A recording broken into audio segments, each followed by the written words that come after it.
नमस्कार दोस्तों, ज्ञान वृष्टि चैनल में आपका हार्दिक स्वागत है। प्यारे मित्रों, आज हम आप सभी के लिए एक प्राचीन कथा लेकर आए हैं। जो भी इस प्राचीन कथा को विस्तार पूर्वक और ध्यान से सुनेगा उसे माँ सिद्धिदात्री सारे सुखों का भोग करवाते हुए अंत में मोक्ष प्रदान करेंगी। कथा को आरंभ करने से पहले कमेंट बॉक्स में जय माँ सिद्धिदात्री लिखना ना भूले। साथ ही चैनल को सब्सक्राइब और वीडियो को लाइक करना ना भूले ताकि आप हमारी प्राचीन कथाओं से जुड़े रहे। माँ दुर्गा का आखिरी स्वरूप सिद्धिदात्री हैं। ये माँ दुर्गा जी की 9वीं शक्ति हैं। माँ सिद्धिदात्री व्यक्ति को सिद्धि प्रदान करती हैं। अगर इनकी पूजा विधि विधान और पूर्ण निष्ठा के साथ की जाए तो व्यक्ति को सभी सिद्धियों की प्राप्ति होती है।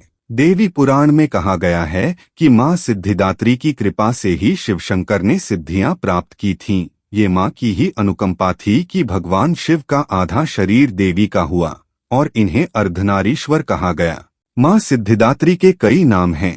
इनमें अणिमा, लघिमा, प्राप्ति, महिमा, ईशित्व, वाशित्व, सर्वकामावसायिता, भावना और सिद्धि शामिल हैं। कमल पुष्प पर आसीन माँ की 4 भुजाएं हैं। माँ का वाहन सिंह है। सिद्धिदात्री माँ की आराधना उपासना कर भक्तों की लौकिक पारलौकिक सभी तरह की मनोकामनाएं पूर्ण हो जाती हैं। माँ अपने भक्तों की हर इच्छा पूरी करती हैं, जिससे कुछ भी ऐसा शेष नहीं बचता है जिसे व्यक्ति पूरा करना चाहे। व्यक्ति अपनी सभी सांसारिक इच्छाओं आवश्यकताओं से ऊपर उठता है और माँ भगवती के दिव्य लोकों में विचरण करता हुआ उनके कृपारस पीयूष का निरंतर पान करता है और फिर विषय भोग शून्य हो जाता है। इन सभी को पाने के बाद व्यक्ति को किसी भी चीज को पाने की इच्छा नहीं रहती। माता दुर्गा का यह स्वरूप सिद्धि और मोक्ष देने वाला है, इसलिए माता को माँ सिद्धिदात्री कहा जाता है।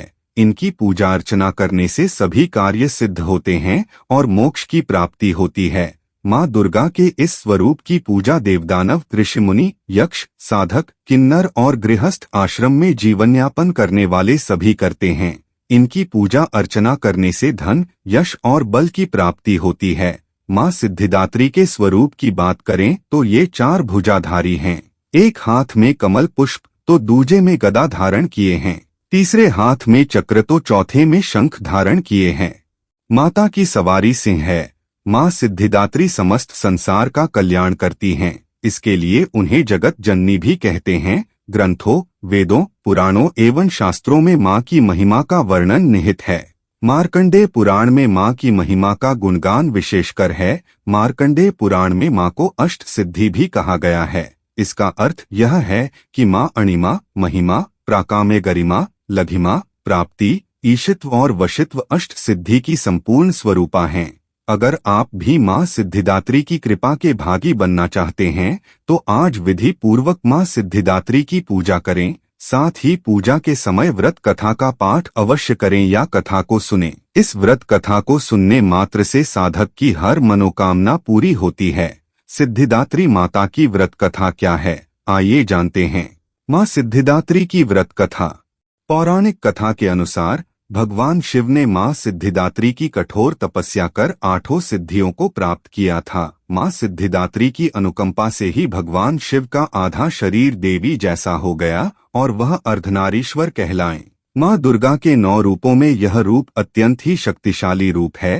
कहा जाता है कि माँ दुर्गा का यह रूप सभी देवी देवताओं के तेज से प्रकट हुआ है। कथा में वर्णन है कि जब दैत्य महिषासुर के अत्याचारों से परेशान होकर सभी देवतागण भगवान शिव और भगवान विष्णु के पास पहुँचे, तब वहां मौजूद सभी देवतागण से एक तेज उत्पन्न हुआ और उसी तेज से एक दिव्य शक्ति का निर्माण हुआ, जिसे माँ सिद्धिदात्री कहा जाता है। प्यारे मित्रों, माता की पूजा करते समय इस मंत्र का उच्चारण जरूर करें। या देवी सर्वभूतेषु माँ सिद्धिदात्री रूपेण संस्थिता, नमस्तस्य नमस्तस्य नमस्तस्य नमो नमः। 9वीं तिथि को कन्या पूजन करना शुभ माना जाता है।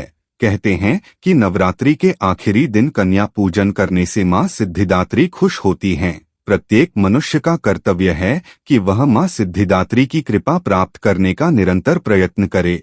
इनकी कृपा से अनंत दुख रूपी संसार से निर्लिप्त रहकर सारे सुखों का भोग करता हुआ वह मोक्ष को प्राप्त कर सकता है। प्यारे मित्रों, अगर आपको मां सिद्धिदात्री की यह कथा अच्छी लगे तो हमें कमेंट करके जरूर बताएं। साथ ही चैनल को सब्सक्राइब, वीडियो को लाइक और वीडियो को अपने मित्रों में शेयर करना ना भूलें।